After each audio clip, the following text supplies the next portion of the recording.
এত বড় ক্রিকেটার এবং বাংলাদেশের হয়ে এত কিছু করেছে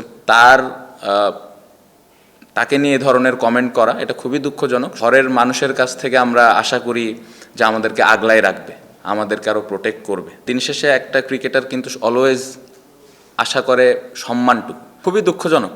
খুবই দুঃখজনক কারণ আমরা এমন একটা মন্তব্য করে ফেললাম এমন একজন ক্রিকেটারের সম্পর্কে, ফর্মার ক্যাপ্টেন এবং আমার মনে হয় বাংলাদেশের one of the most successful cricketer, যাকে দেখে আমরা বড় হয়েছি। সো খুবই দুঃখজনক। এই কারণেই আমি বলবো যে আমরা প্লেয়াররা, সেটা যে কোনো ক্রিকেটার হতে পারে, সে ফর্মার ক্যাপ্টেন হতে পারে বা একজন সাধারণ খেলোয়াড় হতে পারে, সাকসেসফুল হতে পারে, সাকসেসফুল নাও হতে পারে, বাট দিন শেষে একটা ক্রিকেটার কিন্তু অলওয়েজ আশা করে সম্মানটুকু, যে আমি ওই পূর্ণ সম্মানটুকু পাচ্ছি কিনা। আমার মনে হয় সবাই আমরা এই জিনিসটাই আশা করি যে ওই রেসপেক্টের জায়গাটা আছে কিনা। সো আমার মনে হয় যে এত বড় ক্রিকেটার এবং বাংলাদেশের হয়ে এত কিছু করেছে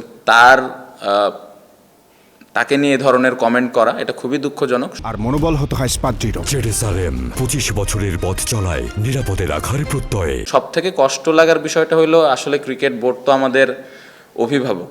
সো ঘরের মানুষের কাছ থেকে আমরা আশা করি যে আমাদেরকে আগলায় রাখবে, আমাদেরকে আরও প্রোটেক্ট করবে। সো এই জায়গাটা থেকে আমি বলবো যে এটা একদমই অ্যাজ এ ক্রিকেটার আমি অ্যাকসেপ্ট করি না। আমি নিজেও চাই যে আমার ঘরের মানুষ আমাকে ব্যাক করবে, আমাকে সাপোর্ট করবে।